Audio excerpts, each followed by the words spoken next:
Okay, there we go. We have now got sound. Okay, guys. So check this out, guys. I know it's a shocker. Yes, you guys are actually seeing a live presentation of Jackal's Corner on a Sunday. So this is a special edition of Jackal's Corner. So if you guys like this, hey, the live feed is on. And let me know if you guys want to see more podcasts going on Sunday. I can do a Thursday and a Sunday. That's not a problem. So guys, tune in. Keep tuning in tonight. We got a great show tonight. We got how do you? Oh, you got a mic right there, by the way, okay, brother. Cool. And I think it should already be on. Testing 1, 2. Yeah, I think you're good. Okay, cool. Okay, so first off, I got to give a shout out to all the people that make this podcast happen, my podcast sponsors. So I'm going to give some big love to all my peoples that are with Concert Culture. These guys are amazing at what they do. If you need somebody to do sound, lighting, staging, DJ services, just book these guys. They will take care of you. They will look out for you. Give them some love, man, because they sure as hell put a lot of love into what they do for you guys. Now, on a side note of this, speaking of Concert Culture, guys, please remember when you guys go to these guys, please don't tell them, hey, I want this, and then expect an extravagant thing. If you're not willing to pay for it, don't expect it.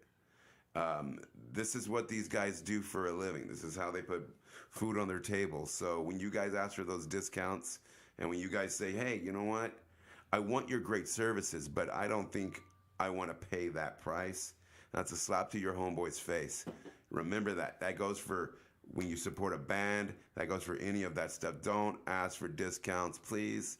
Don't do that. Respect their artist. Respect the artistry that they are putting out there and the work that they go into that.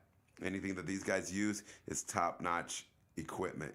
You want to feel like Motley Crue and have the lighting and stage presence of Motley Crue, then you got to pay for that. It's not free. It's not going to. You're not going to be able to go in there and say, "Hey, I got $50, and I want this big extravagant thing." It's just not going to happen. So give these guys a call. They do have budgets for everyone, though. But just give them a call. Respect the fact that they are going to give you outstanding sound and lighting. You're going to feel like $1,000,000. So give them some love, and they're going to give love right back to you guys, man. Also to Mingo's Music and More.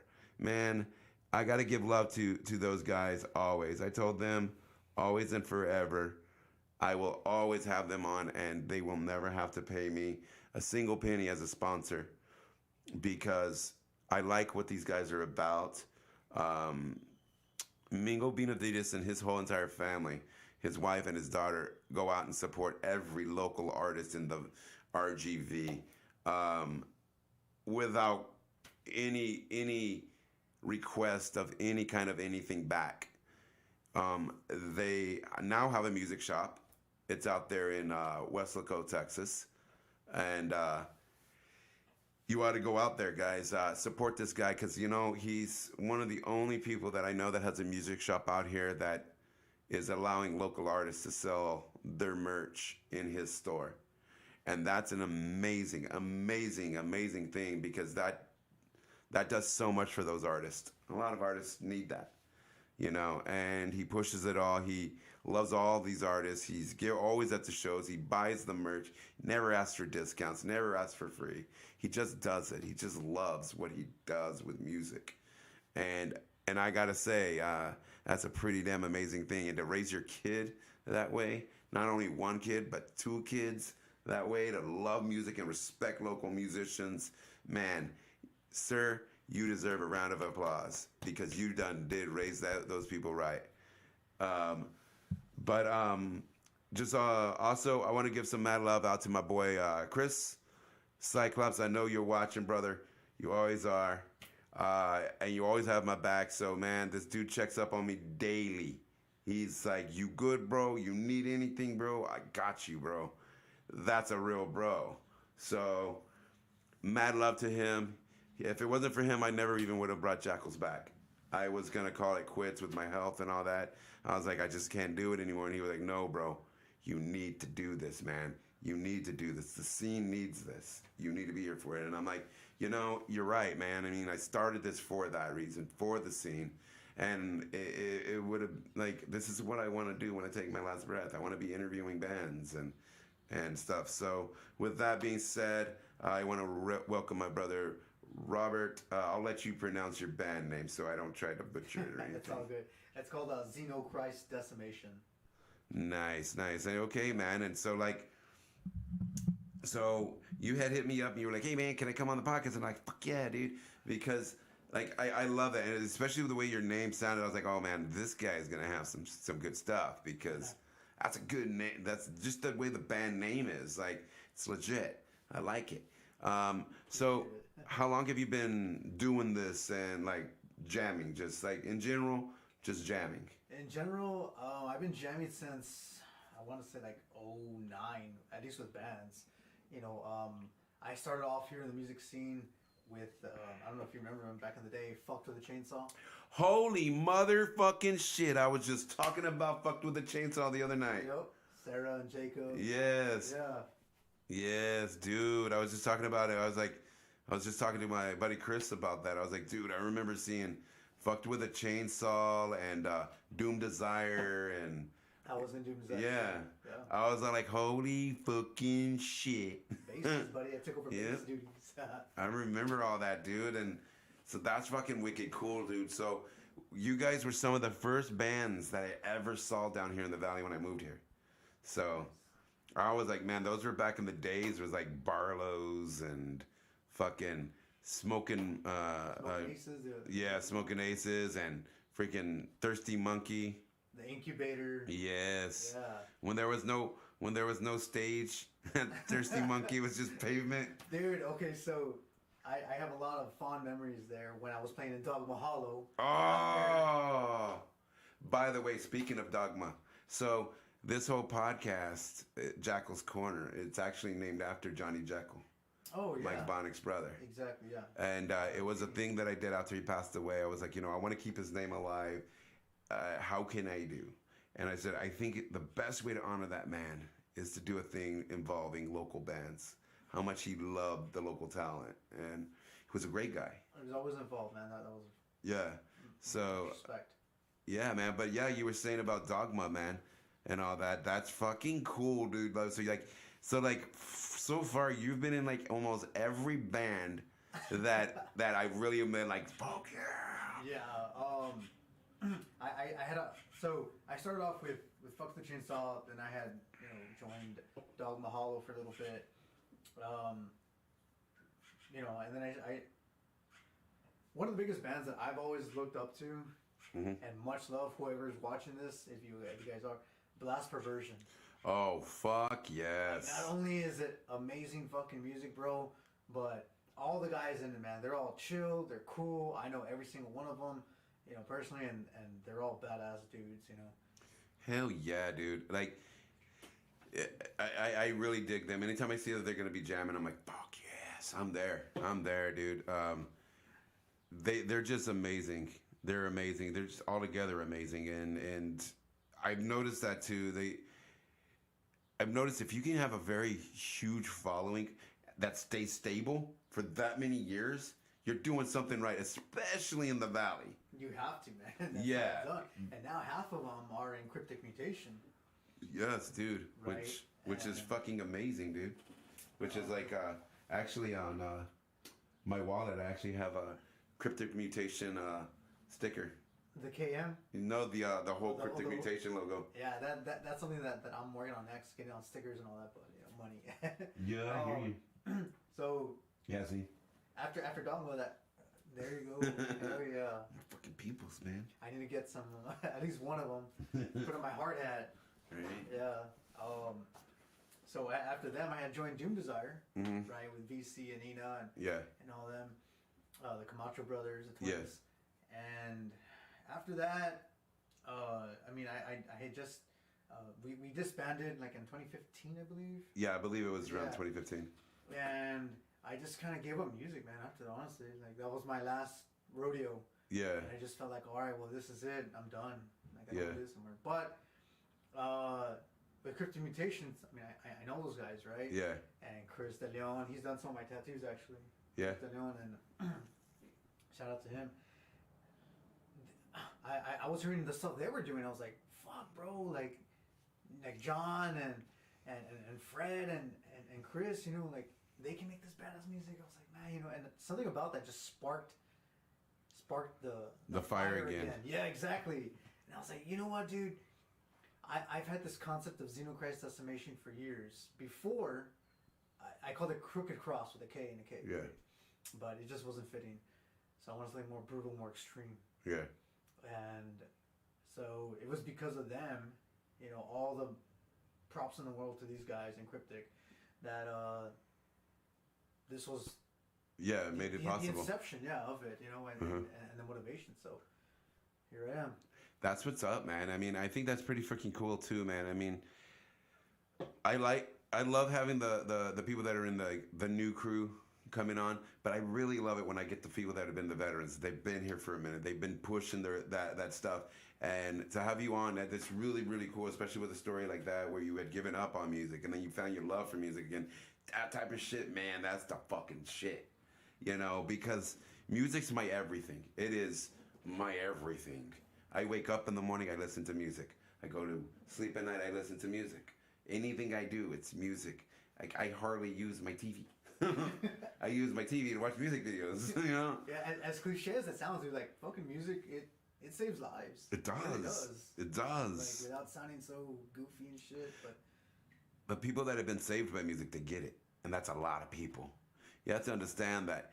You look at it as this. You could put on a Tejano song from one of the legends. You put that on, and people that don't even understand that language, they feel that. They know what he's saying without even knowing what he's saying.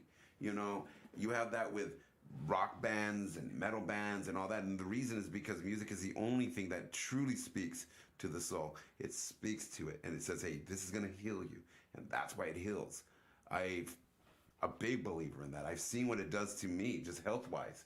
Like, it's changed a lot. It changes, not only that, it changes your psyche. It changes the way you think and the way you feel. I mean, you're sitting there listening to a band, and they're going through the same shit you're going through. And you're like, holy fuck, somebody understands me. For once, somebody gets me, you know? And that's the healing. That's when healing can start, is when somebody can say, all right, there's somebody who understands where I'm coming from. I get it. And I strongly believe that. I've always believed that music heals. And I say that all the time. I'm like, music does save lives. And, you know, the irony of it is that you have these musicians who end up taking their lives. And you're like, well, I thought music saves. Well, music does save, but who's there to save them? You see? You know, people sit out there and they say, oh, well, they have it all. Yeah, but you know what? Depression doesn't give a fuck. Suicidal ideations don't give a fuck how much money you have. It doesn't, you know? And I hate it when people say, well, I never heard it. I never thought they would be like that. I'm like, okay, for instance, Chester Bennington. Yeah. People are like, I never saw that coming. Didn't you? Have you never listened to what the man's saying? Like, he's literally crying out for help. He's like, this is just like, what the fuck? His lyrics are deep, bro. Yeah. Like when Linkin Park also big influence right back in my middle school days. Yeah. I started getting into it and all that, and but yeah, man, like that's not all cliche, but depression's like a creeping death. It is, so to speak. It is. You know? Breaking Benjamin speaks about that too. They have the song "Faceless Enemy," and that's exactly what it's about. It's because it really is a faceless enemy. You don't see it coming. You could be sitting there totally fucking stoked about the day, and then all of a sudden just, you know, one thing just sends into a spiral, and it sucks. And I wish somebody could have been there for Chester, because whether he's alive or he's dead, he's always going to be a light for people like us that just, we felt like we were the outsiders, we were the rejected, we were going through so much in our minds, and here's this man who was saying exactly what was in our minds and just putting it out there. And man, I was a little older when Chester came out with his Linkin Park stuff, because and when I heard, I think it was Numb, I just was like, what the fuck is this? Yeah, dude, it was like fucking deep, man. Yeah, I remember that. my bro, we were smoking, and he puts that on in the middle of our smoke session. I never heard that. I was like, what the fuck? It's like, you can't do that when you're to somebody when they're high, man. You go from here to. Yeah, I was like, no, man.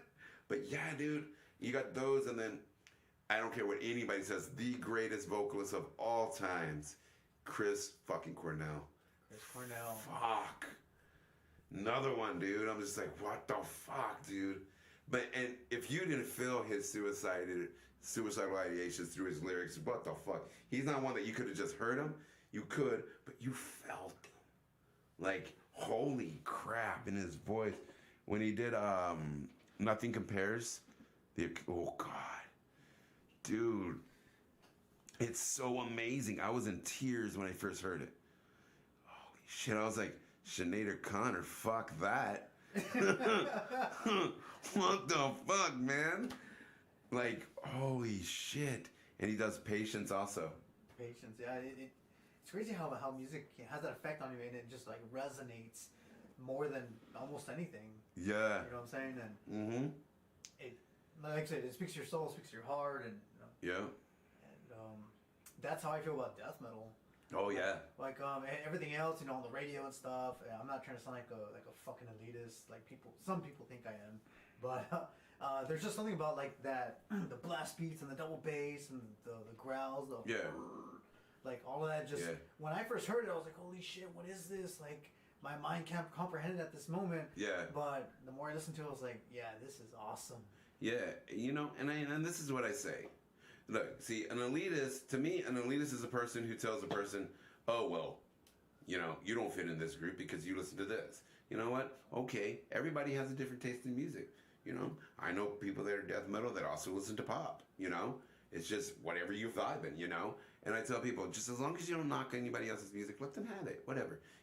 We all know, we've known this forever. Punk has fucking made it perfectly clear that fucking radio stations are the fucking devil, and they suck dick because they will never, ever, ever, ever play a band that is not fucking backed by money.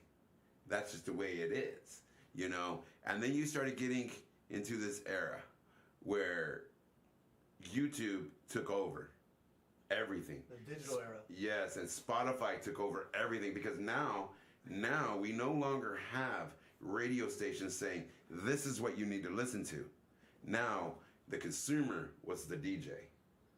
The consumer was able to just go through shit and be like, you know what, I like this. Boom, that's on my playlist. That's on my playlist.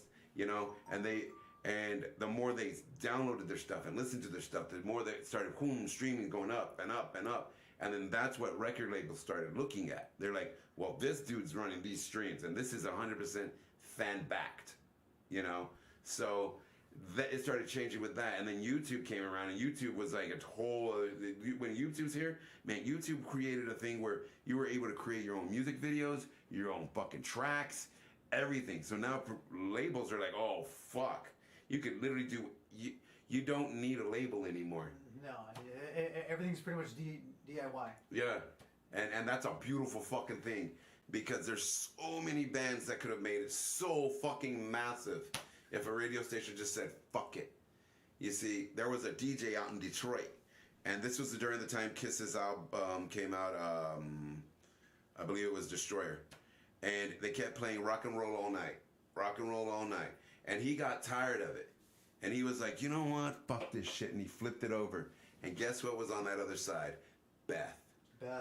And classic. Yes. And Beth never would have heard the airwaves if it wasn't for that DJ saying, fuck this shit. This is going to be played now. And he just, boom, it just exploded because people heard it.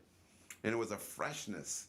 And that's what people want. And that's why Spotify works. That's why these things like SoundCloud and all that work, Bandcamp, because artists can do it 100% the way they want it, and it comes out. What's in here comes out.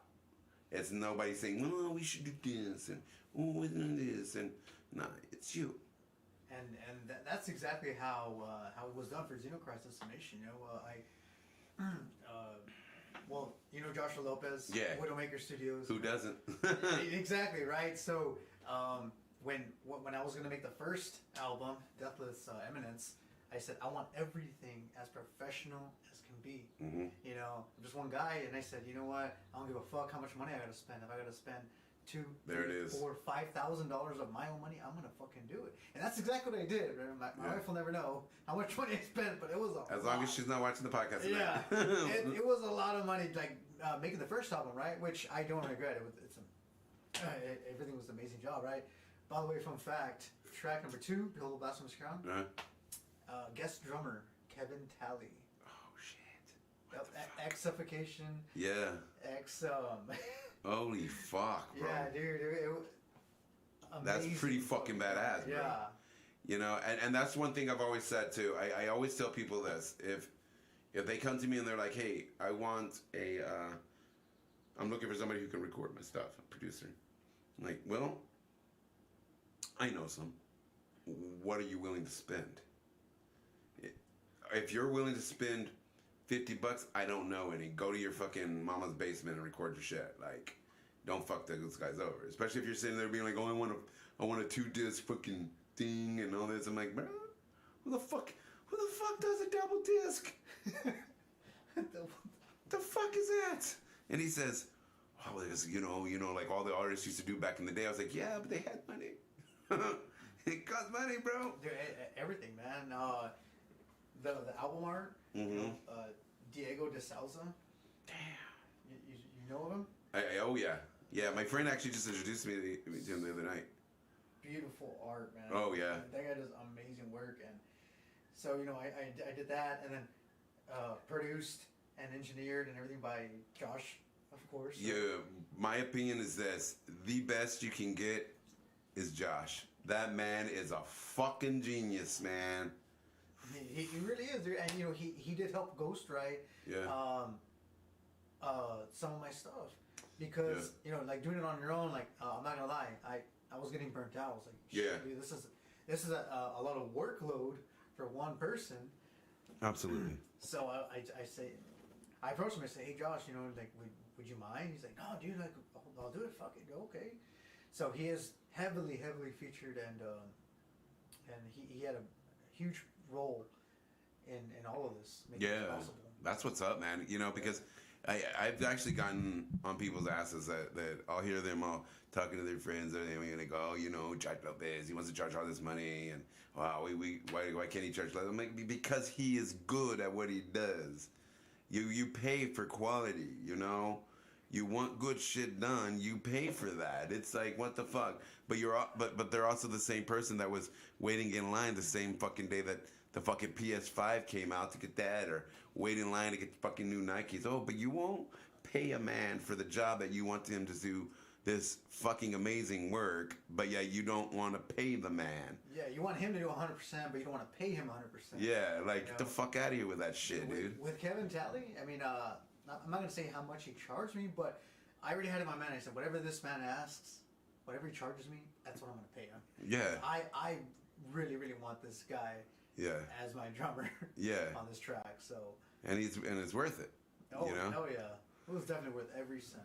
And that's the thing is that people don't get is that especially now we have a lot of these younger cats that don't understand the fact that you have to pay for what you got, You, like, nothing's given to you. You earn that shit. Now, granted, I've met some people that people are like, "Hey, we want to hook you up with this," and I'm like, "Okay, cool. That's one thing, but don't go directly in there and just disrespect them like that. Be like, no, what the fuck are you talking about, man?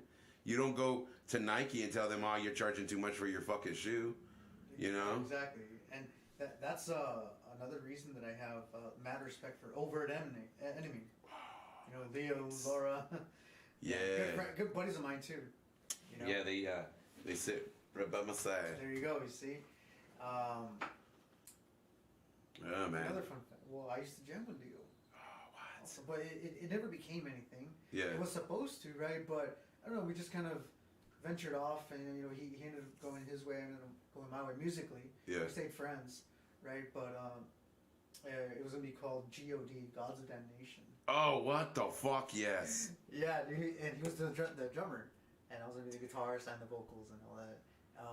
But it was pretty cool while it lasted. You know? Yeah. So, yeah, Leo, another amazing musician. Oh yeah. That guy is cool as shit, man. Yeah, he is. He will always back you up. Always.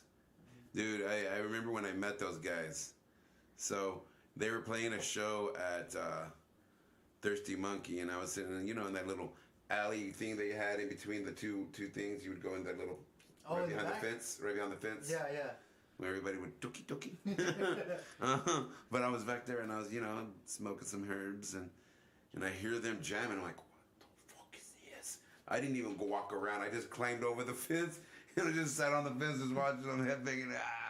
And freaking Laura, she turns around and looks up, and she's like, oh, fuck yeah, dude. That's a bad motherfucker. That's what's up. And I became a fan of theirs ever since. Anytime they announce a new album, they're like, hey, pre-order, I do. Speaking of Avert Enemy, guys that are listening right now, you guys have exactly until midnight tonight to go look on Avert Enemy's page.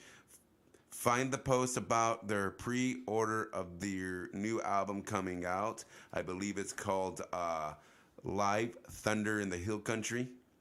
You can pre-order it now. If you pre-order it now, they will give you a digital download that you can have right now. So go out there and support. The album is not even that expensive if you pre-order it right now. I think it was like $12, something like that, $18, something like that. Not bad at all. Especially for Avert Enemy, because it was recorded fucking amazingly, and the artistry is gonna be a fucking insanity. So give them a shout out. Get that stuff done. And yeah, man, you gotta give love to these people, man. Always. So yeah, shout out to Avert Enemy, man. You guys are always welcome at my home. Also, get your asses out there. Pre-order this, man. What are you waiting for? Pre-order this and get yourself that jam sesh of hearing it today. And yeah, guys. But most importantly, get that pre-order in.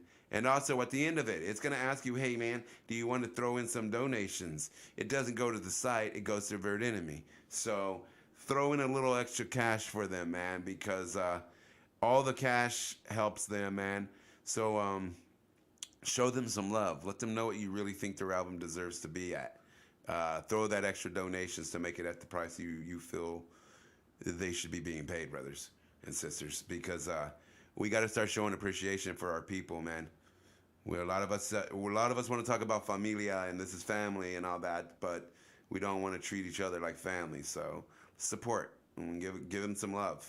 But yeah, man. Yeah, to touch on that, speaking of support, shout out my own to John Trevino. I'm wearing a Visions of Annihilation shirt right here. Dude, nice. I've always supported that guy, man. I think he's an amazing musician and everything. Big influence to the scene, to me personally. Every member of Cryptic Mutation did recorded a song for me, right? Wow. It's on the newest album. The song is called The Dissipation of Humanity. Oh, I had this concept of, hey, I want to write a song, but I want every member of Cryptic to play it and record it, right? Oh, wow. So it's kind of like a beer? In a bit, bro, in a bit. So it's kind of like a double whammy thing, And Man, that's pretty fucking cool. That is really, really, really, really cool, man. And I like those guys a lot, man. Cryptic Mutation, I like them a lot, man. I was like, man, first time I saw them jam, I was like, holy fuck. Yeah, this is something. I like it, man. And it takes a lot for me to get to rep a band, period. I have to like you. I have to like what you're about. Not just your music, but what you're about. You see, for me to even engage in anything, so with you. So when I put them on my wall, that means a fuck ton, because other bands make my windows, other bands make my fridge in there, and my wall, but very few make the wall. The thing that's gonna be shown around to every place as soon as I pull that wallet out. Yeah. You know, which by the way, Cryptic Mutation, you need to make me an actual freaking wallet. I will fucking rip that and I'll buy it. Hell yeah, dude. With the stickers I'm coming out, and you know, this is in no way, shape, or form just sucking them, right? This is just giving all the credit where it's due.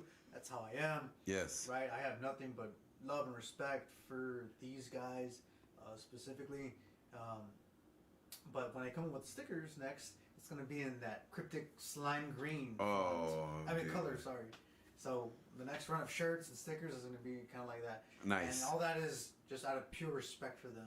Yeah, definitely. Because I mean, they deserve respect. I mean, these guys are some amazing people. I like them a lot, man. Those guys have shown me nothing but love since like forever. Like, so I enjoy that. I enjoy bands that respect each other and then respect the fan base, and it's all big family, and that's the way it's supposed to be. And people don't get that anymore, man. People really don't get that anymore. They so many people want to use the word bro. Sup, bro? But you know what? Would you pick up the phone if it's 5 a.m. and bro is calling? Or are you gonna be like, nah, fucking text him later? You see, a bro is a person who says, you know what, I'm gonna fuck. A bro isn't one of those that says, you know what, I got you. And then they're like every step of the way reminding you, oh, you remember when I did this for you? That's not a bro, that's a bitch, you know?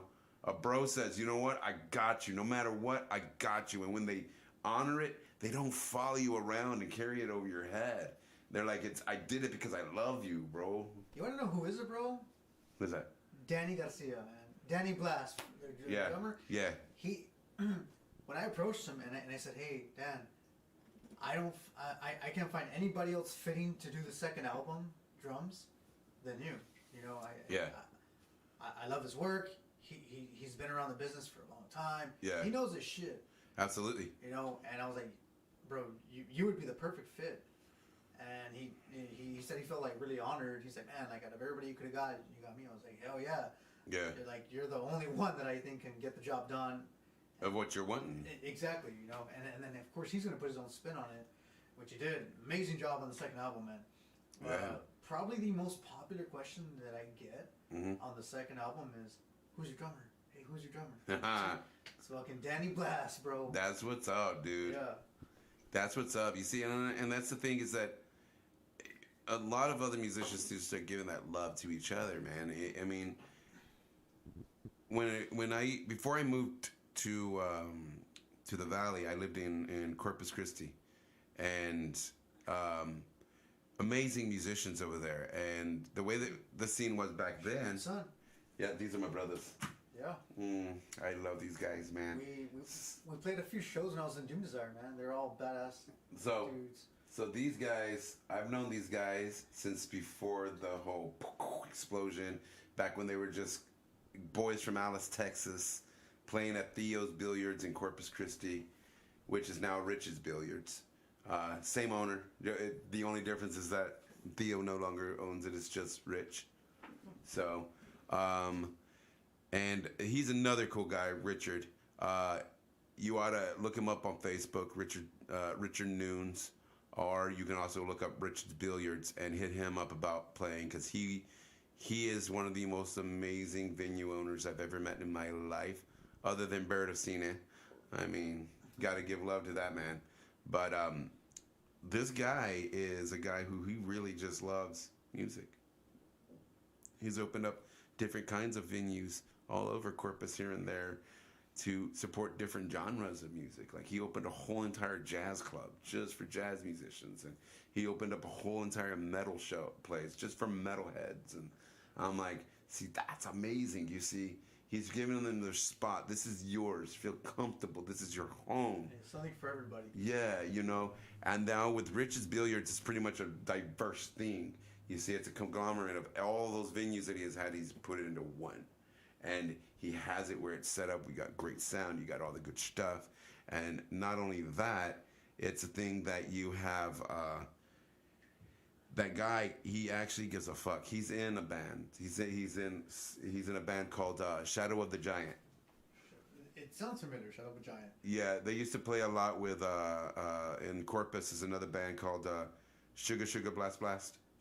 No, I have not heard of them. From Corpus? From Corpus. I'm familiar with Shattered Sun, Fall.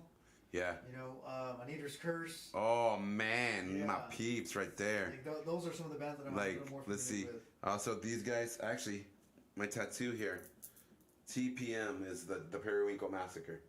I've heard of them, yeah. Yeah, they were boys with these guys too. So, I got this in honor of them when they were calling it a day. It was their very last concert. They're calling it a day. And I went to the tattoo shop that day and I got this inked. And I called them up and I'm like, hey guys, what are you doing? They're like, I'm at band practice. And I'm like, hey, come to this tattoo shop. I'm about to get TPM tattooed on my forearm. They're like, the fuck you say? No way. And they show up and Luna's like, bro, what the fuck? And so the rest of the guys, they couldn't get there. But as soon as I get to there, they're all like, hey bro, let me see it. Let me see it, bro. Let me see it. And I'm like, bam. They're like, the fuck. They're like, yeah, you are definitely the honorary Wink fan, dude. Like, the fuck.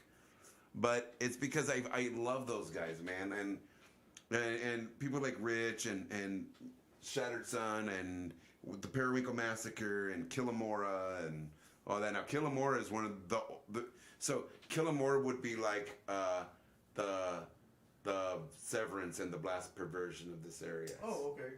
You know, like they've been doing it for a fucking minute. You know, they are the veterans. Like they've been there. You know, Tony Gomez has done so much in the music scene, which shout out to him. My guys that watch this, my fan base here, please go give him some freaking love on Spotify. It's called The Tony Gomez Show.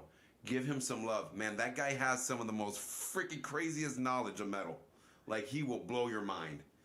He also put it, he does, every now and then he'll do some videos. So go give him some love. Go like the Tony Gomez page.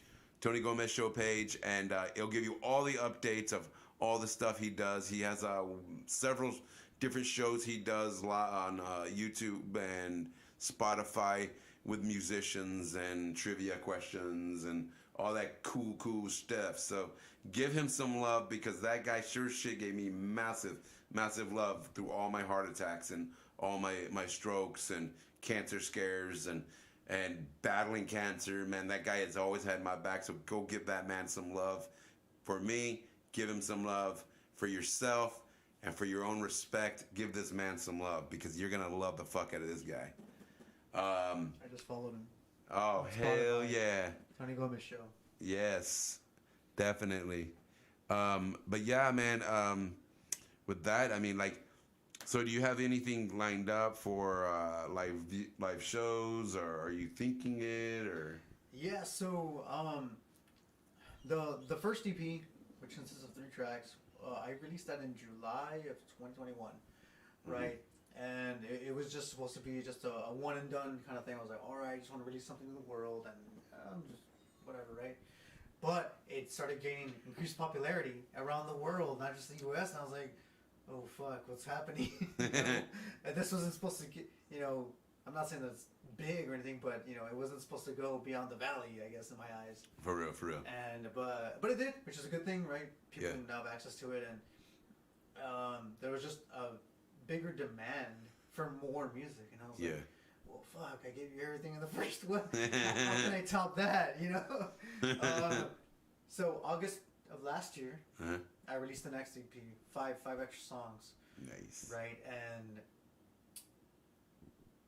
the next popular question: when you guys playing live? When you guys playing live?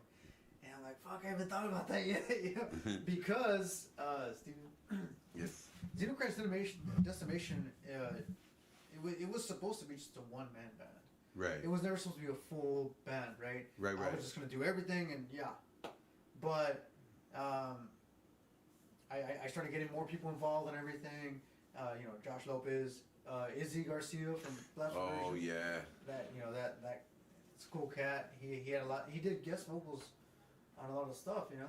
That's what's up. And with Danny and all. So I'm like, well, as soon as I can get, you know, a live band together, you know, that's when we'll rehearse and all that. Right. But in the foreseeable future, I mean, maybe the next time I get laid off from work. Yeah. Well, if you ever need a somebody to slap at the bass, hit up my boy Cali Crusher. You know Cali Crusher? Oh yeah, Kelly Crusher, yeah. Look, hit him up, man. He's Wasn't without he, Viberhaven? Viberhaven, yeah. He's without Jimmy. band right now, yeah. Mm-hmm. So he doesn't have a band to jam with right now. He's not with Vibra anymore. No hate towards that. I do need a bassist. Well, hit the man up. Tell him Steve said I should hit you up. Yes. Yeah, bro. I love that guy, man. I love that guy. That guy got an awesome story for about that guy. So if any of my fans that are watching, you guys want to be haters towards him right now, just listen to this shit. Okay, so I had a heart attack, and a big one. And they put me in the hospital, and they were giving me crap food like they do in the hospital. Right. And he hits me up, and he's like, this is back when he was working for as a paramedic. Fuck my head up when he told me that one. Okay. But he says, he's like, yeah, I got my lunch break on. I'm going to go get lunch. What do you want to eat? He's like, oh. And I was like, there's no way this guy's going to do what I think he's going to do. They told him already, no, you can't bring him food. And he says, I was like, I'll take a Subway, dude. I was like, I'll be responsible about it. I'll get this and this and this, make it light, And he's like, okay, cool. So he gets it, and he walks in, and he has this big, huge EMS jacket on. And I'm like, the fuck, dude? It's like 100 degrees outside. What the fuck, bro? And he unzips, he closes the door. He was like, hey, I would like to have alone time with my brother. And he says, so he closes the door like that, and he takes the sandwiches up. Got you, bro. I was like, what the fuck, bro? The full course meal. I was like, oh my god. And the nurse walked in. She's like, I'm going to pretend I didn't see any of this. She said, at least it's Subway. You didn't get some greasy-ass food. And I was like, That's mighty generous. It is, right? That dude is such a sweetheart, man. But he also has his like I like to tell them all the time, I say, you're Michael Kelso, bro. Because you're a sweetheart to your friends, a dumbass when you talk to your chick, and a dumbass with some of the things you say. So he had told one of our friends one time, actually, it's the keyboardist from Viberhaven, Tommy. He tells Tommy, oh man, you're a lot shorter than I thought. He's like, what do you mean? He says, because you have a face of a tall person. The what? Fuck does that mean? Yeah, he says he's just in case he plays face with you, he does say random shit like that. Nah, it's all good, man. But that's the greatness of it, Yeah. Because it does make you laugh. I mean, we're all human, nobody's always gonna be 100% serious. Everybody's Yeah, gonna joke and say stupid shit. He does say stupid shit. I love it though. That's what I love about him, is that he does say the random shit like that. I'm like, dude, that's fucking hilarious. Like, what the fuck does that even mean? You get a face of a tall person. Or like this other time we were chilling at the guys of Rock Angels, and we were by the pool, and it was right around the time he was having another baby, and it was like his third baby, I believe, and he was like only in his early 20s, and I'm like, God damn, bro, it's too long. At least it was the same girl. He still married her, so fuck yeah. And then we were like, they were like, you should get a vasectomy, bro. He's like, nah, my chick's getting her tooth. So he was like, yeah, but it's less for you. He's like, nah, I can't. And he said, oh, why? He says, because it won't get hard again because they take the bone out. And I said, the fuck you talking about, man? There's no bone in there, bro. He says, oh, you think you're smart? I said, yep. He says, then why do they call it a boner? So he said, I was like, you are forever Michael Kelso. Forever. That is something. That is some Michael Kelso shit right there. Yeah, for sure. I was like, the fuck is wrong with you, buddy? What do they call it? And why do they call it a boner? I was like, bro, no. He would always do that, but he was also my provider, my medical provider, helping me with stuff around here when I was super sick, and he fucking guy would crack me up all the time, dude. We would just hang out and chill and blaze out and drink beers and listen to music and all that. And he's like, fucking greatest job ever, you know? Why not, right? And I asked him one time because he said something, one of those Kelso moments, and I was like, by any chance, brother, did you eat paint chips when you were a kid? And this dude said with a straight face, he's got to know he's fucking up on this, but I guess not. He says, nah, man, we didn't have that kind of money. We just got regular potato chips. It's like, oh, fuck. It's your favorite, tell him it's your favorite color helmet. Because you need one, buddy. Whoa. No, I mean, but he's a fun guy. Yeah, he is. I've never had an issue with him. He's always been cool with me, and yeah. So I have nothing. Yeah, you ought to hit him up because I know he's missing it, man.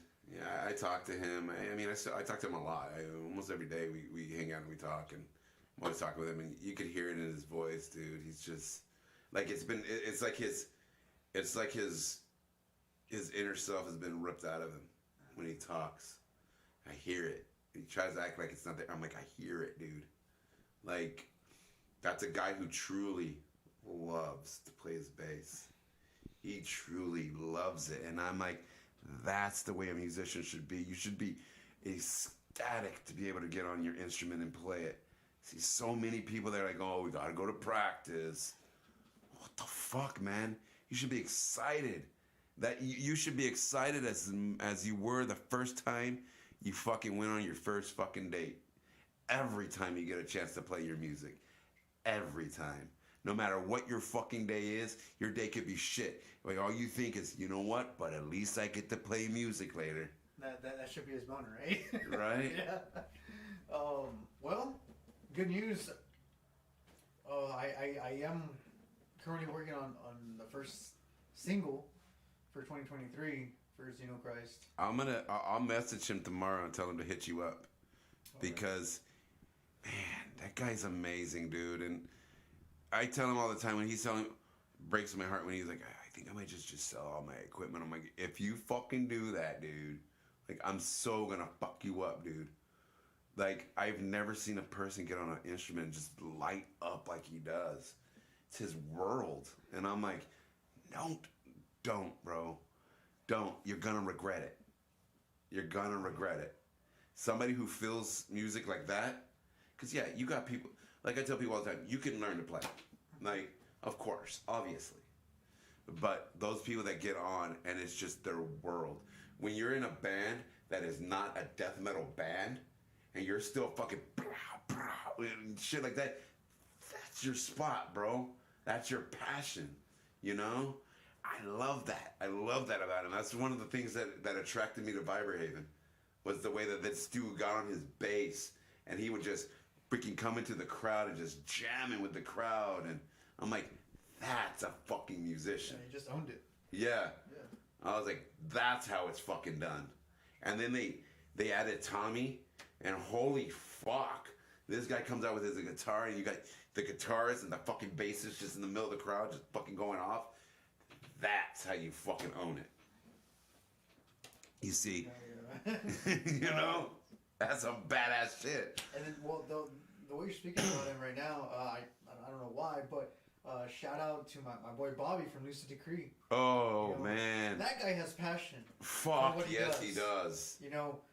Oh damn! Now we're going to the I know, Lucid bro. Decree, Lucid Decree molest. I know we're like jumping around and stuff, but you know what? That's what happens when you get musicians who know musicians. That's what I'm saying, man. I've known this guy since I think middle school, Bobby. Yeah. You know, so we grew up together and everything. I never thought he was gonna be a musician, and I'm pretty sure he didn't think I was either. Yeah, right. But here we are doing the same thing. Yeah. And, dude, all the fucking love for this. Oh, I guy, love him. Man. He just, to me, in my opinion, because it's all his opinions, right? Yeah. Music, that guy has the it factor, man. Oh, he does. You know, he sings from his heart. Yeah. Like he lets it all hang out. Yeah. And it's done so like poetically. Yeah. I love it. Explain it. Oh no, you can't explain it. People just have to go and experience it. I've told people that before. They're like, explain it. I was like, well, you can't explain it because he's an experience. That's the only way to describe him. He is an experience. You're never going to see something like that again. The way that he moves on stage, the way he sings, he feels the crowd. And that guy knows his shit, and I've always respected him, always. You see, another one is fucking, like I was just saying, freaking Moonlust. Fucking Chris Santos. Yeah. Fuck, dude. Okay, so how I met that guy is I walked into the Walrus. I had booked his band. I was working back then with Events with Heart, with Isaac Vaughn. Or like I like to call him Isaac Vaughn. Yeah. Fuck that guy. That's true. That's a whole other story. Yeah. That's Keep a my whole mouth other, shut. that's a whole other podcast. But I walked in. I had never heard Moonlust, but everybody was talking about them, and so I messaged them. They wanted him on there, so I messaged him, and he's like, "Yeah, man, I'll come on. We'll do it."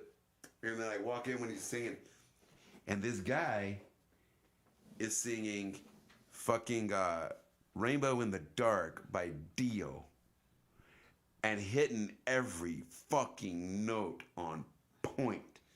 And I was like, you have to be, for one, let me put this out there. You have to be the biggest bald motherfucker to be able to sing some fucking Dio.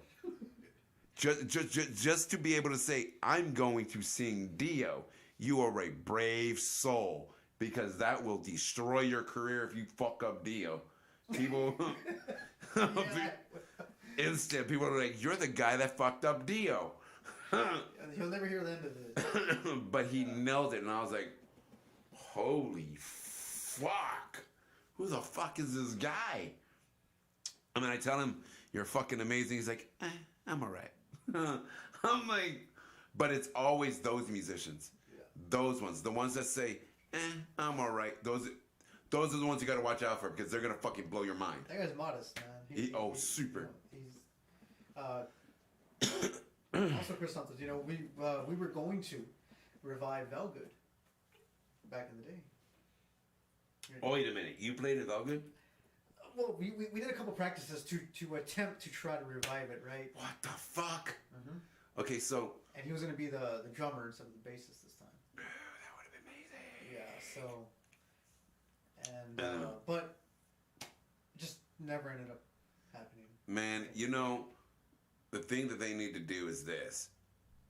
I'm going to talk to Chris, because we need to do a thing. We need to do a thing where we do a show where we bring back not only Velgood, but we also bring back Moonlust. One night only. Chris jumps on the mic, does his Moonlust, jumps on the drum, ba ba ba, ho. Now, well, I mean, what about VC, huh? From Lost Sacrament. Yeah. Yeah. Well, Doom Desire too. Yeah. Mm-hmm, mm-hmm. Hey, shout out to VC. So, I mean, yeah, fuck it, man. I prefer talking about other musicians other than myself. Yeah. I'm pretty sure people that come on podcasts they just want to talk about their band, right? But for me, yeah, I'd rather talk about everyone else. So VC, bro, super close friend with this guy. Much love and respect for him. This guy's been with me since day one. You want to talk? Remember when we were talking about bro? Yeah. What a real bro. This guy's a real fucking bro. Yeah. This guy's been with me like outside of music. Yeah. Like he's just been supportive of all my personal experiences, my lives, my jobs, my careers. My kids. He likes to endorse my kids too, and they all get along. Mm-hmm. So, like I have all the love and respect for him on every level. Oh, absolutely. I do too, and every time I see him, man, that guy's got a fucking smile and a hug for me. He's like, I love the fuck out of that guy.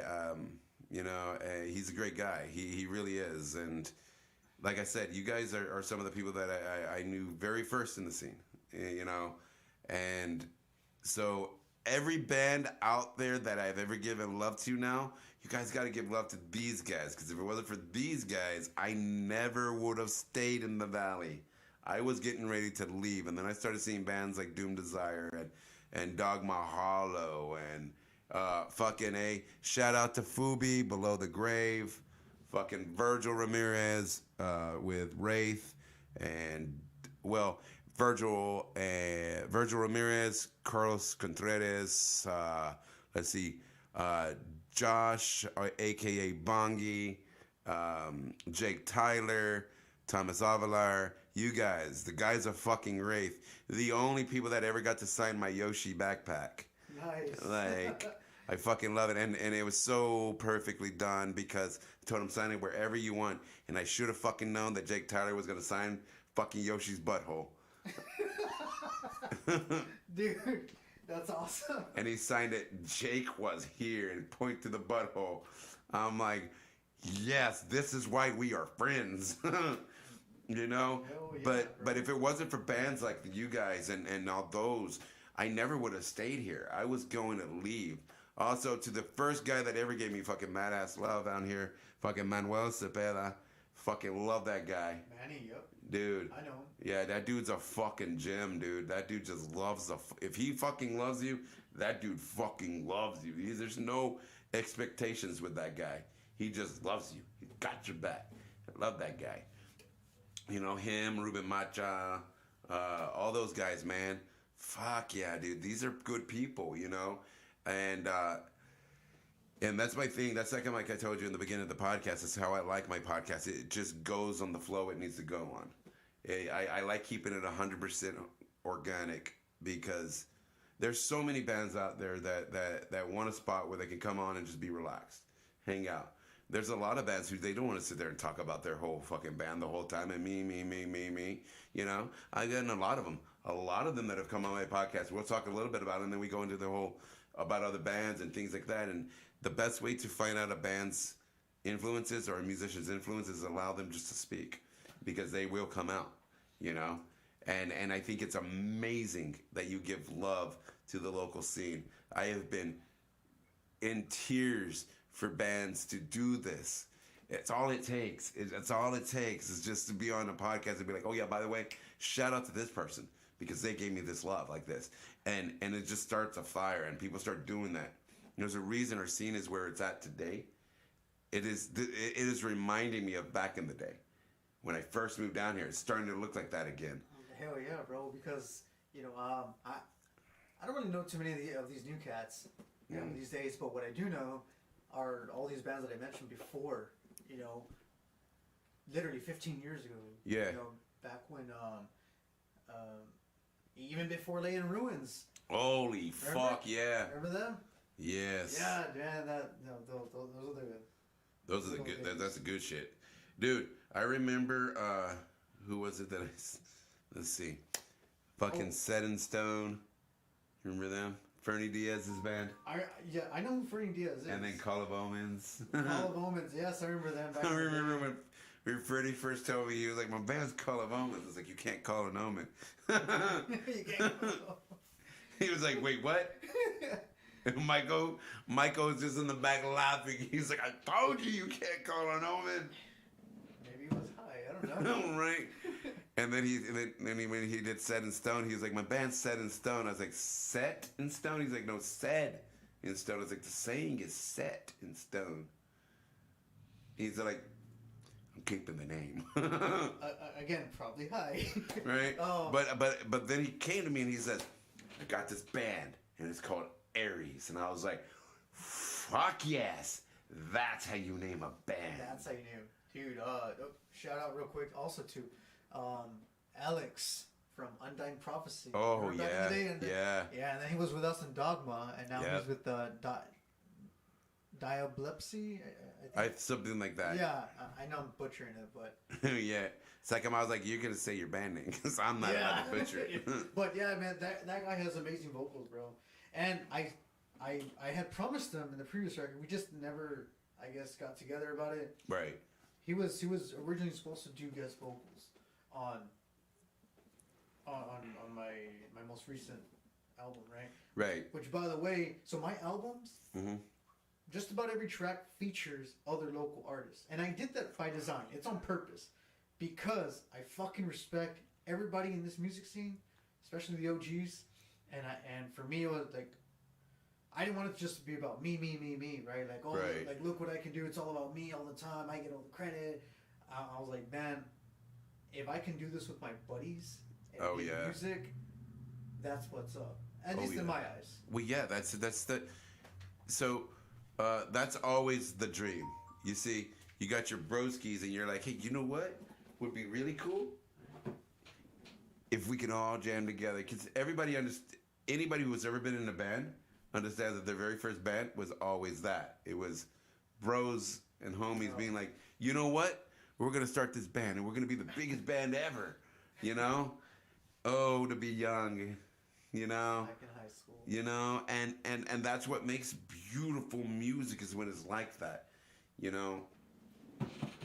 It's crazy how it is, but it works. It works, you know, and that's the thing is that I've always loved music. Always. It started when I was a little kid. My dad took me to actually go see Pink Floyd at 7.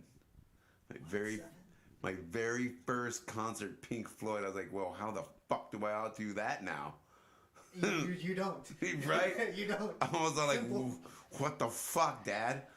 But I thank him for that because at that moment, and a lot of people tell me, well, you were 7. How could you know that? I was like, I was 7 years old, and I was like, you know what? I'm going to do that the rest of my life. And it was just because I felt it. I felt something that I had never felt before. It felt like I was finally understanding myself. And that's why Pink Floyd's the way it is with me. Because it unlocked that musical door in me that said, this is what I am going to do, not only because I love it, but because I have to. In order for my soul to be regenerated every day through all the bullshit I go through in this negative-ass world, I need my music. I need it. Like, freaking insane the way I am about it. But the best thing is that I have all this knowledge of music. And so my wife used to tell me all the time, oh, your useless book of knowledge. But then she starts playing these trivia games that have music questions. And she'll be like, babe, who is this? Well, who's very, very needed now? Yeah, I guess it's useful after all. Right? Yeah. And she's always like, I fucking hate you.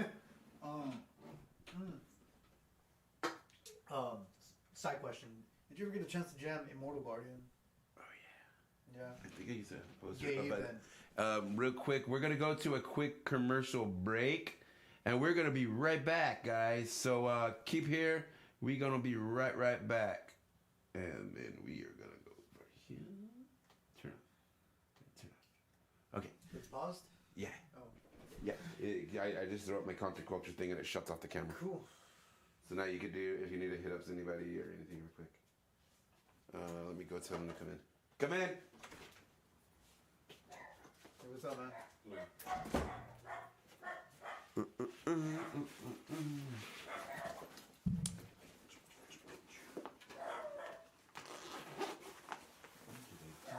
My freaking wallet. There it is.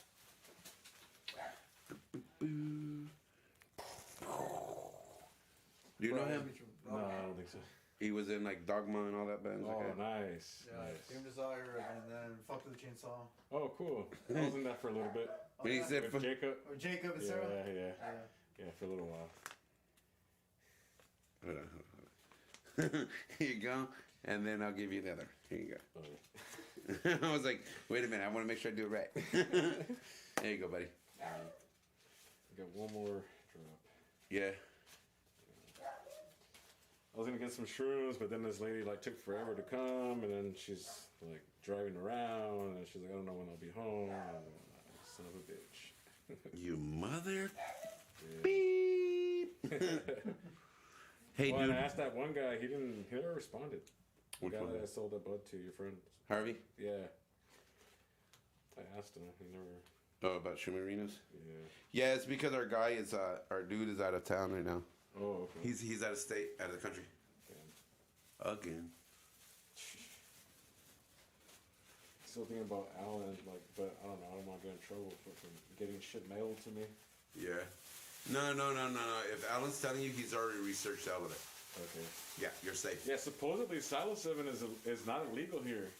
Yeah? So if you Google it, it says it's not. Well, there you go. It's kind of weird. It's weird that we don't have it yet. Like, Right? yeah, Yeah, hit him up. yeah. Hit up Alan, tell Alan. Alan will be like, tell me where to get it. Fucking Alan. All right, man. I'll listen to it. Yeah. We'll be on here soon. Well, I hope so. Yeah. At least you. You know it. If you can't, there you get the rest of it. Nice to meet you. Right. Give me bud. Ladies, man. Laters, brother. Okay. Everyone doesn't know I have drug-free tattooed on my Huh? nose. I got the words drug-free tattooed on my nose. He's just joking. Let's just say that. Hey, well, have you had a chance to jam albums yet? I haven't. Yeah. I haven't. I think you should. It's good stuff, man. It's brutal. Well, I will. Yeah. Do you have any albums? Yeah, it's on every major platform, man. Bandcamp. Oh, well, fuck. I can put some on Spotify here in a bit. Yeah, Spotify, Apple Music, Amazon Music, so pretty much, I pay a one-time fee to DistroKid. Okay, 1 second. We're gonna go back on so that you can put that on there too, so people can know where to find your stuff too.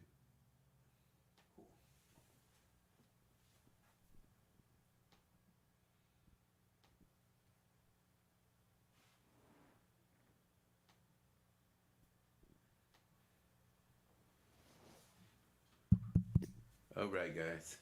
We are back, guys. We are back. All right, my man.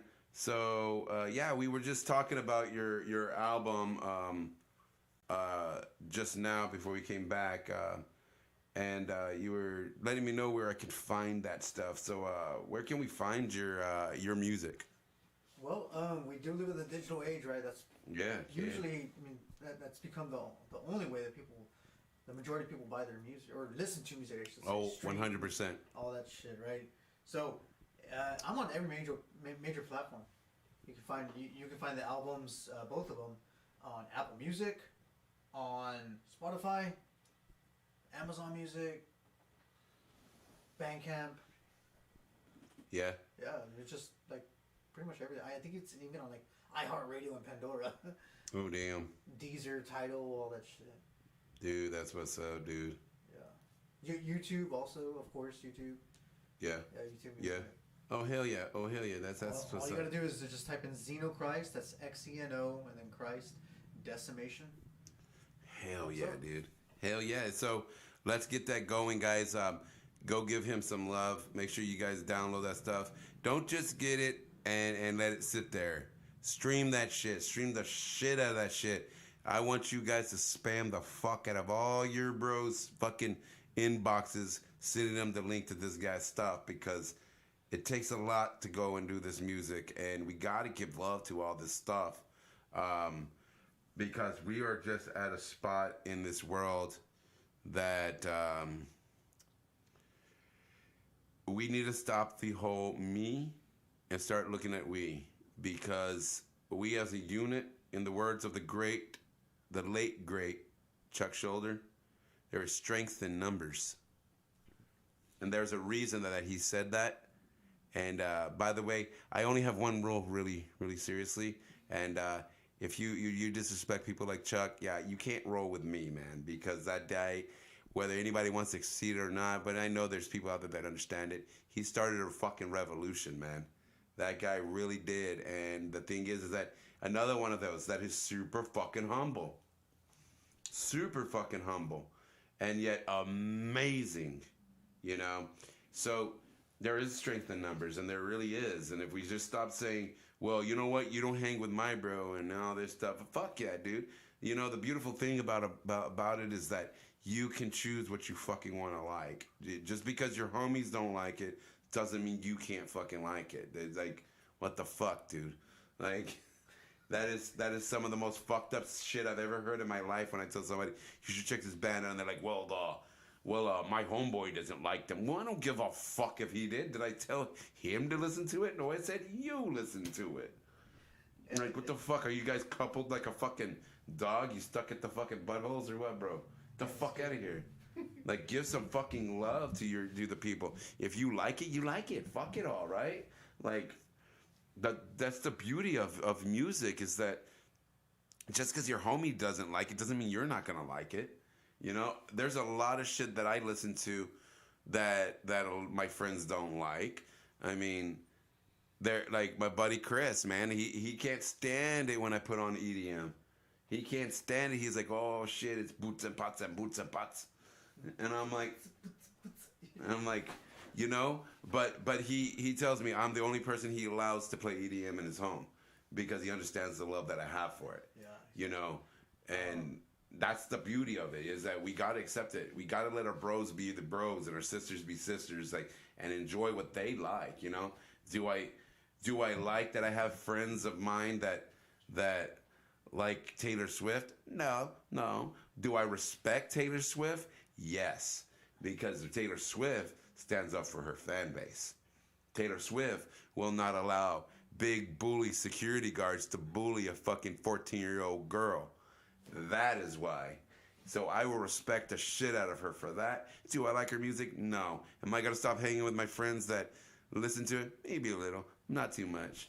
But there's bands like that people do that with. Now, the only deal breaker is if you like Nickelback, I can't roll with you, man. I can't roll with you. I can't take that negativity. Fuck the sack. All right.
Re-say it. Yeah, we got it going again. Hey, by the way, I want to give some mad love out to my buddy Rick Phoenix and his podcast Rockland Revolution.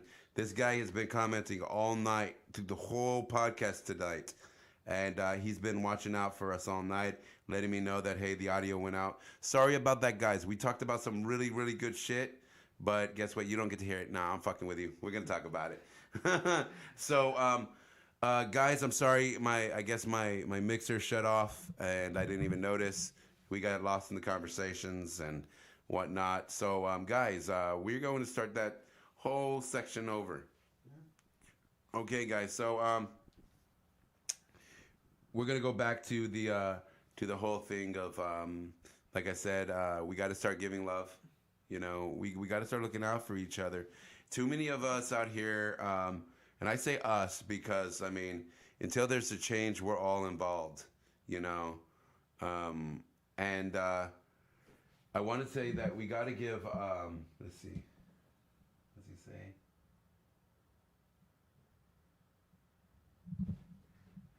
That's a few minutes after that. So I mean, we got to give love to it. We got to do what we got to do, and push forward. You know, we got to, especially us metalheads. We got to, no matter what genre of metal you listen to, which totally breaks my fucking brain with everybody being like, well, no, it's this genre and this genre. Sure, yeah, it's metal, bro. Just jam. Just fucking enjoy the fucking love. Yes, you know. And so many people are like, well, no, it's this and this. No, fuck all those subgenres, man. Just put it all together and jam it the fuck out. If you like it, you like it. Jam. Just fucking hang and jam. You don't need to knock somebody for their shit, you know? Like it's not like if you're a Cannibal Corpse fan and somebody is a fucking Saliva fan, it's not like Corpse Grinder's gonna come out of the audience and be like, I remember when you downed that guy about his music. You're my honorary friend now. You know, and you're going to walk out and be like, my new best friend. It's not going to happen, bro. It's not going to happen. And chances are, Corpse Grinder's probably going to tell you you're a fucking cunt for doing that. You know, because he's a musician that understands that. Everybody has a different thing. And if it's saving somebody's soul, somebody's life, then fucking let them do it, man. You know? Yeah. You're like, fuck, I don't understand all these people that they, like, what the fuck, you know? And I get this all the time. People always think that I'm going to be some guy that's going to be like telling somebody that's wearing a shirt, well, name 3 bands, name 3 songs. No, I don't give a fuck, you know? Because, you know, they say there is no bad publicity. There is no bad publicity. And if the only one that irritated me was Kim Kardashian and the Kardashians wearing Slayer shirts. That's sacrilege, you know? Like, I'm sorry, but fuck you. You know? Gary Holt wore that Kardashian shirt. I loved it. I loved You know it. what I'm talking about. I'm not going to say it, but... I will. Kill the Kardashians. Yeah, that one. Fuck yeah. I ordered that same damn shirt. Fuck yeah, dude. You see, I see a lot of people say this and that and this and that is the downfall of it, but the downfall of fucking humanity and society is people like that. Kim Kardashians, the Kardashians, man. What the fuck is she even famous for? What the fuck? Like, she didn't do shit. She fucked with you on camera. Like, yeah, so did a lot of other fucking chicks. I don't know. I guess it was because it was a famous person. Like, come on, man. It's usually how it goes, man, but... What the fuck? Okay, girls, so you guys hear it. You guys don't need to be doing OnlyFans. You just need to go nail a celebrity and record it. Fame. Especially in this day and age, man. Like, everything's changed, right? But that's for a whole other podcast. Whole other podcast, you see, and it trips me out how it is like that. It's like, what the fuck? What did you even do? Paris Hilton. What the fuck did you do, Paris Hilton? But I will say this, in light of positivity right, and music here in the Valley, I do got a lot of love and respect also for Miss Ina. Oh, yeah. Yeah. Yeah, man. Yeah, she's in. She now has her new band. Sacrament. Sacrament. Yes. Yeah. I think that's so cool. Amazing you know, the most amazing thing about them. You know what I love? I love how they were bandmates and now they're fucking together, and I'm like, oh my god, this is the greatest love story ever. It is. It's pretty cool, right? Right? Yeah, man. I chill with them and everything, and she was also giving vocal lessons to my wife. Oh, that's what's up. Because one day my wife Of course opens up, she was. and she says, "Hey, you know, do you think I could be a singer?" So I was like, "You can do whatever you want to do. You know, anything's possible. Just put, like, I sound like a fucking cliche, right? I'm like, but just put your mind to it. You know, ponle vergüenza. I mean, fuerzas and just do it. You know." And I said, "Hell, fuck, I will go out of my comfort zone of metal and do whatever you want to do. Like, I guess if it's." But I don't, as much as I don't like that music, right? Absolutely, absolutely. But if it's that, like, I support you and I'll do it. You know, like, I will help do the guitars or the drums, whatever you want me to do. Absolutely, and you know, and that's one thing is that that's really fucking cool of her to do that. You know, because a lot of people, I've met a lot of people who have a lot of hate towards Lost Sacrament and stuff like that and all that. But like I tell people all the time, you're gonna rile cages. you're gonna piss people off. Especially being like Ina is, because Ina doesn't give a fuck who you are. She's gonna say it like it fucking is. She really will. Trust me. Like she don't give a fuck. Like, so I'm like, and when you're that type of person, you piss people off. Especially in this day and age of fucking participation trophies and shit, where that everybody thinks you need to cater to their feelings. Where Ina's one that says, fuck your feelings. I'm gonna tell you like it is. Because I'd rather tell you the truth now than to fuck around, and be like, oh no, and then it comes out anyway. You might as well be real at the beginning, And that's why she gets shit done. That's exactly why she gets shit done.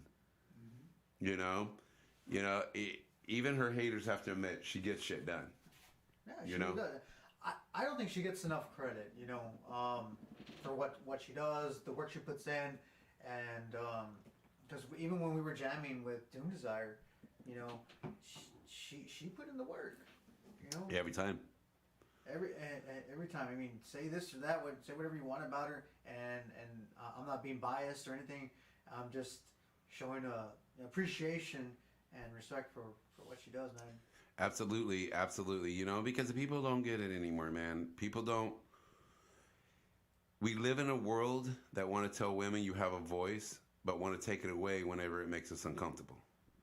And we need to get out of that mentality. And I've said it before, and I'll say it again, and I'm going to say it on every one of my podcasts until all you guys understand a man has no right over a woman's body or her decisions. We are a man, and they are a woman. But we are together, humanity, and we have to be there for each other. Nobody owns anybody. Nobody can tell anybody what the fuck to do. All this mentality of saying, oh, well, because of my religion, it says this. Well, there's a little thing, okay? We want to respect all of our constitutional rights and all our shit like that. We want to, because that's our country, and we want to respect what our founding fathers wrote in there. Until it comes into religious belief systems, until it comes into that, because we have a lot of people who say, like the whole abortion shit, like that shouldn't even be in governmental shit. Like that's a woman's fucking body. It's her right. And just because your belief system says and your God says that it's wrong, to them it may not be, because to them they might not be praising that same God. And to enforce a same God for everyone is the first mistake that a country could ever make. These are some words that Ulysses S. Grant said. He said, and for that reason we should have separation of church and state, because any man who makes a decision upon his religion in a place that is multi-religion is an ignorant, eradicated man. And he's right. He's 100% right. Yeah. It only creates chaos. It does. It does. If you think about every war that has ever happened, I want to say about 95, maybe 98% have been religion. And that's why I tell people, have your religion. I'll respect it. I will. But don't try to make me, don't sit there telling me, God, when you say it, you say, my God. Respect that other person. That's your God. That's not everybody's God. Just because your Bible says, I am, and the Bible doesn't even say that. Because the Bible says, you shall not have any other gods other than me. Right.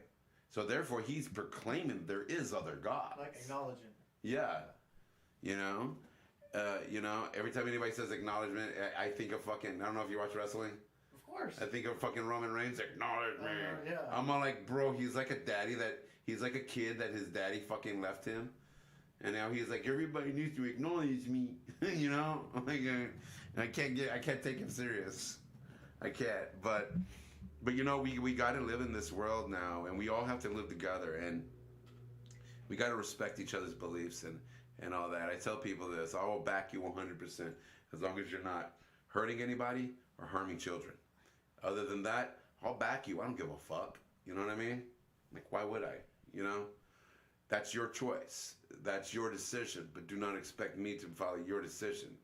Like, that's your choice in life. Don't make me do your choice. Oh, then again, also,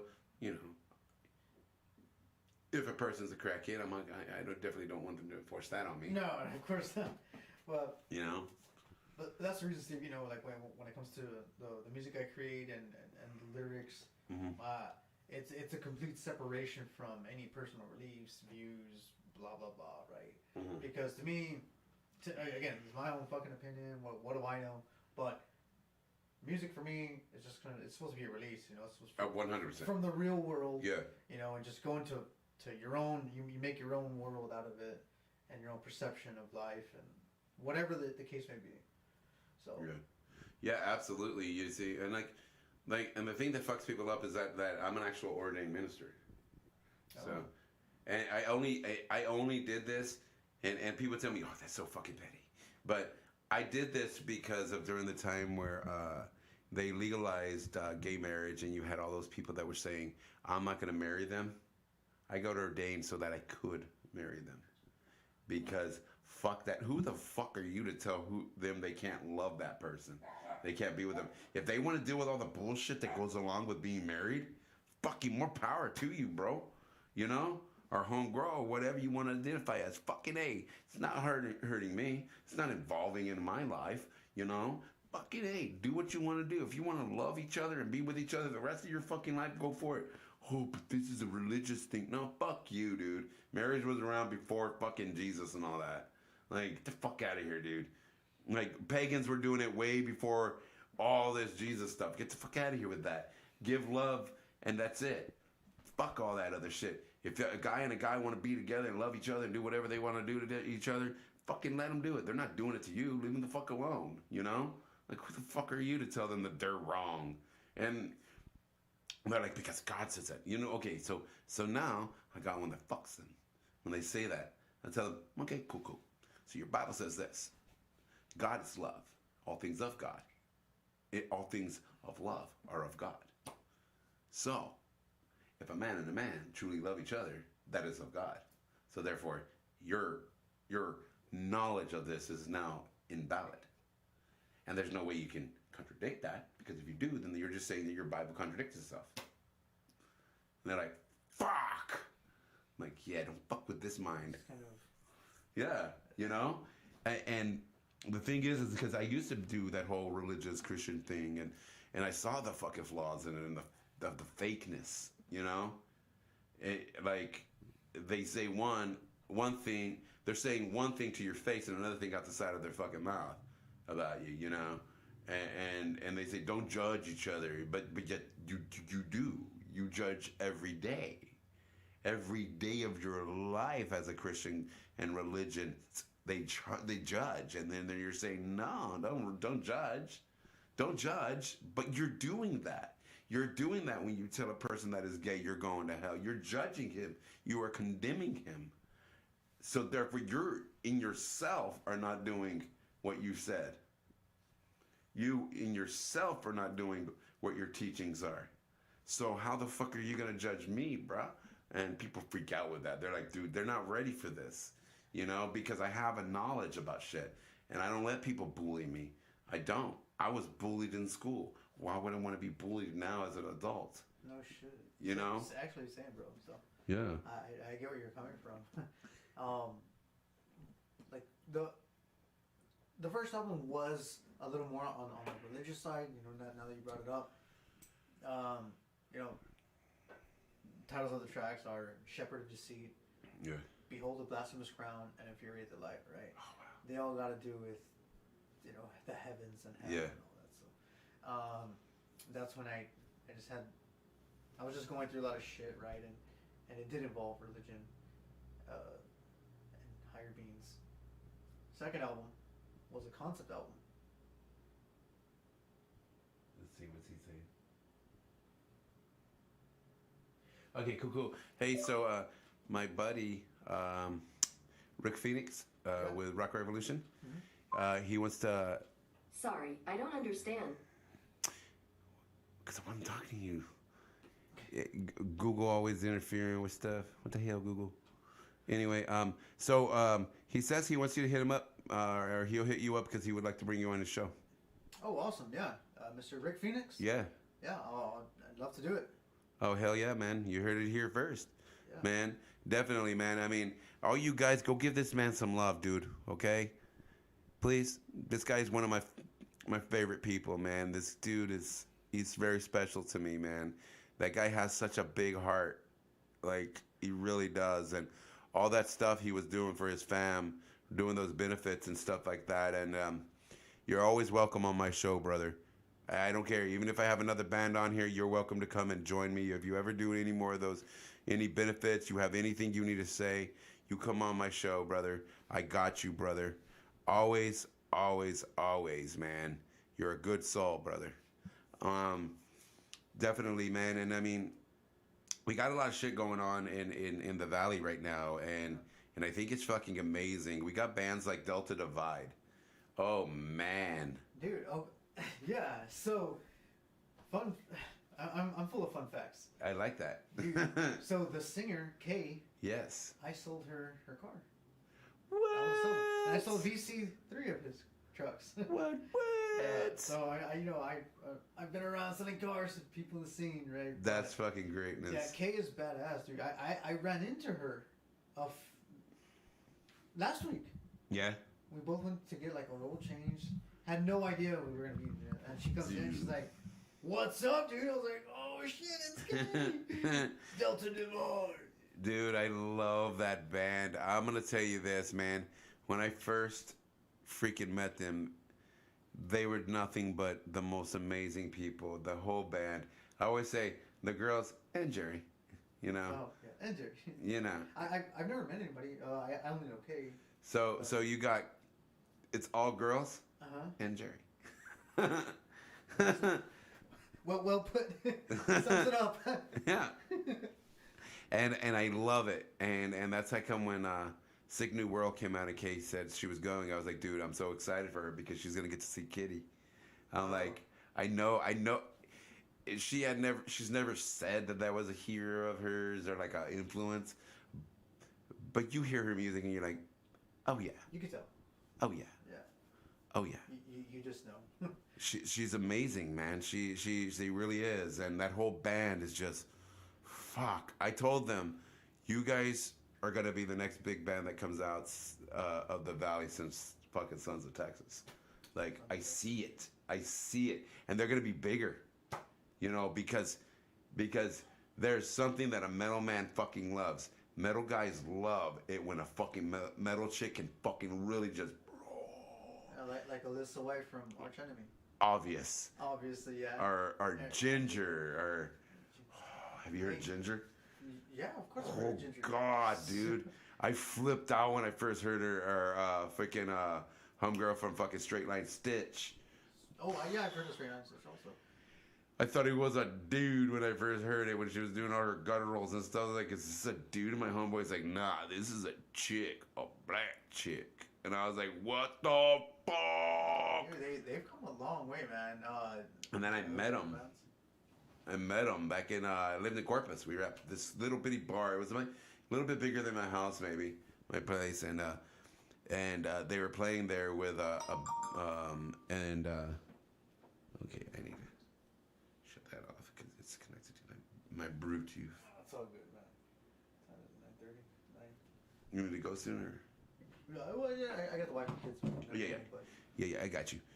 So yeah, man. I mean, I got to meet him, and I was the only one that she would take a picture with. All the other guys that were there, she's like, nah. She's like, I'll come take a picture with you. Come here. I was like, oh, sucka now.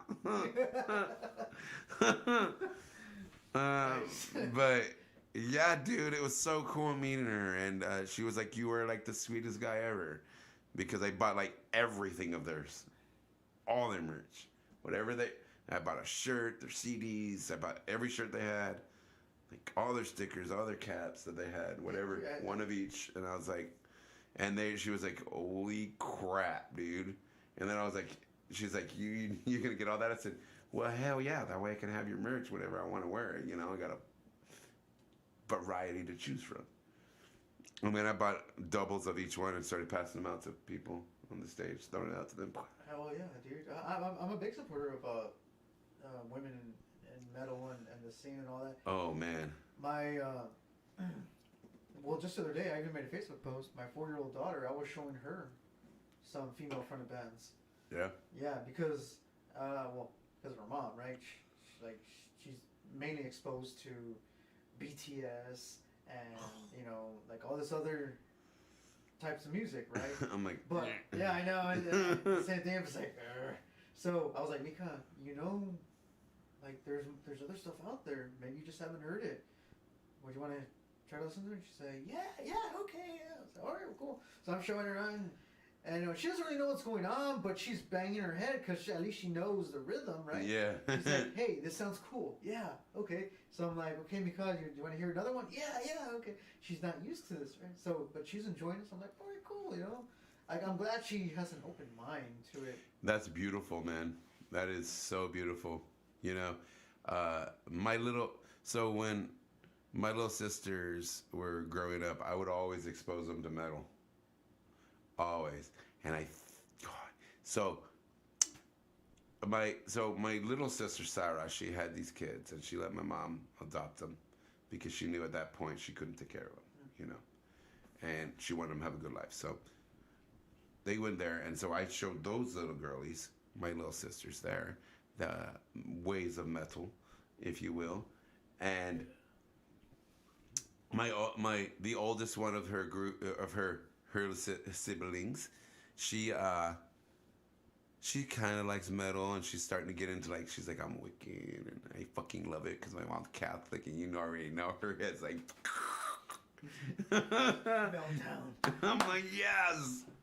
And she listens to some, but the second oldest from that crew is my sister Christina, and she loves metal. Like she used to tell her sisters, get in the pit, bitch. I'm like, I fucking love her. Dude, some chicks can hang in the pit, man. Right? They can throw down. Yeah. Dude, for real. I'll never forget. Well, this one show at the VFW. Mm-hmm. Back in the Undying Prophecy days. Yeah. There was one chick. I feel like I might have known her name. I'm not sure, but dude, she was moshing like a dude, and she would hang. Like, dude, this chick is fucking awesome. She's not afraid to get in there. She's gonna throw down, and like that's what's up because she understands. She appreciates the music. Like, it's not just one of those because like this goes for dudes too that they just be there just standing with their arms crossed. Oh yeah. And it's like, are you even enjoying the show, or like what the fuck's happening? Yes. Bang your head, do something. Something. Yeah. You see, I was that guy back when I used to perform and all that, and we'll probably close it out here so that we can start wrapping it up so you can get to your fam. Plus, I want to show you my music, one song of my songs. But back when I had my band, man, my goal was always to get that motherfucker at the back of the fucking crowd with his arms crossed to fucking move. If he fucking moved, I'm like, I fucking did my job. Because his job is to be a fucking douche and not move. And just stand there with his arms crossed. But if he fucking even bobs his head a little bit, I'm like, fuck yeah, I got you, bro.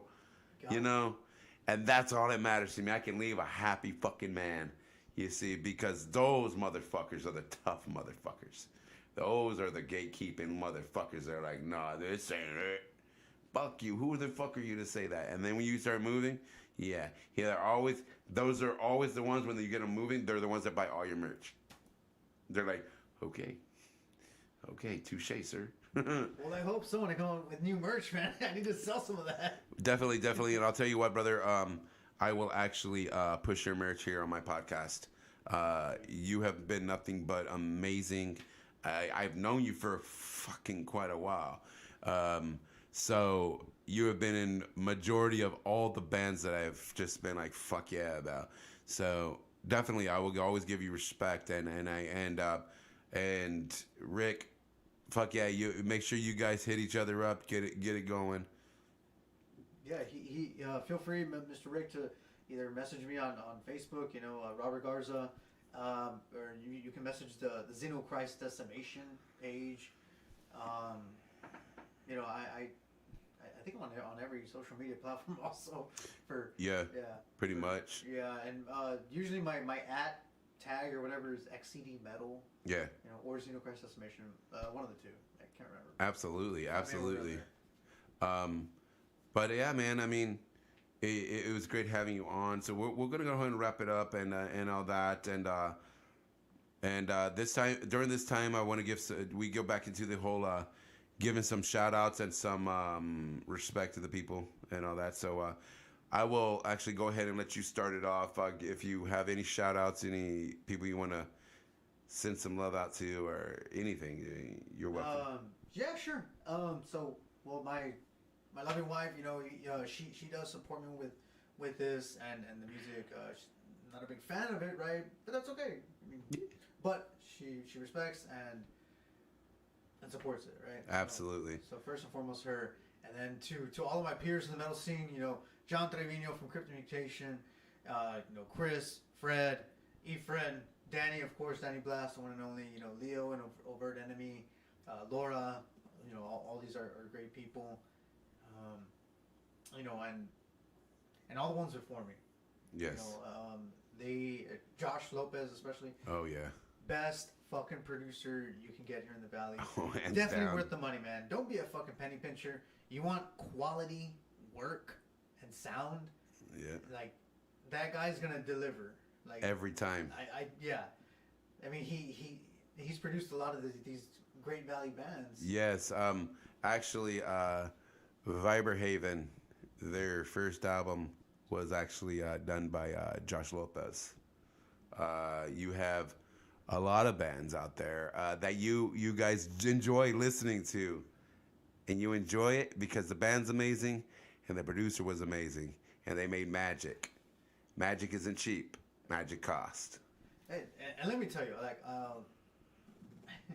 Josh, if you're hearing, dude, thank you. I can't give you enough credit.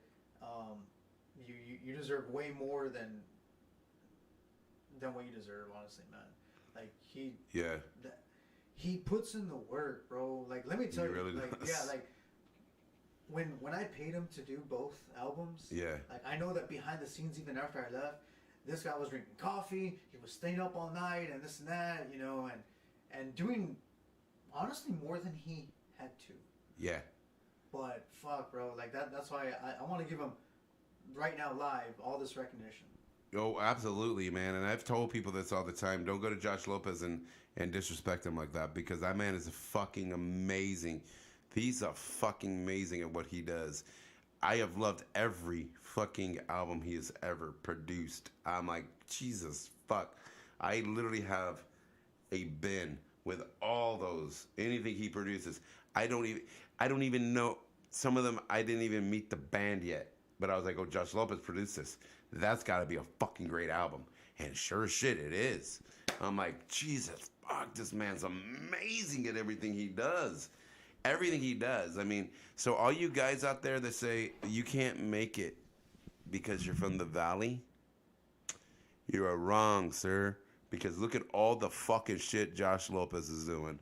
You know what the difference is when you put in the fucking work. Put in the work, man. Nothing is owed to any of you guys out there. Put in the work. There's reasons there's certain people that I bring on here and I give them love because they put in the work. They bust their ass. And although my boy Jess isn't in the band anymore, I will give mad love to Viber Haven because I love you boys. I said you were brothers. I meant that shit. So, bro, they just dropped a new single recently. Go check it out there on Spotify. Fucking amazing gold. Also, I want to give mad love out to all you venues out there. Without you guys, we would be nothing but people putting music out there on Spotify. You give us the homes to play that music. So thank you. And to the number one supporter of all that local music, the number one venue, I got to give it to CNRA. Fucking Bert, you have made so many damn bands sound so fucking amazing and given them so much lighting and took care of them. Fucking mad love to you guys. Ed Vomit, you're a bad motherfucker. You need to bring back fucking Metal Monthly. I fucking miss it. We miss it. Fuck, the scene misses it, man. This time if he brings it back, you motherfuckers go out and support him, dude. What the fuck is that, dude? Like, support people that are giving you a spot, man. Also, I gotta give mad love to my wifey, too. This girl puts up with me day in and day out. And there's times that I am quite the drama queen, or AKA the drama llama. So, I like that.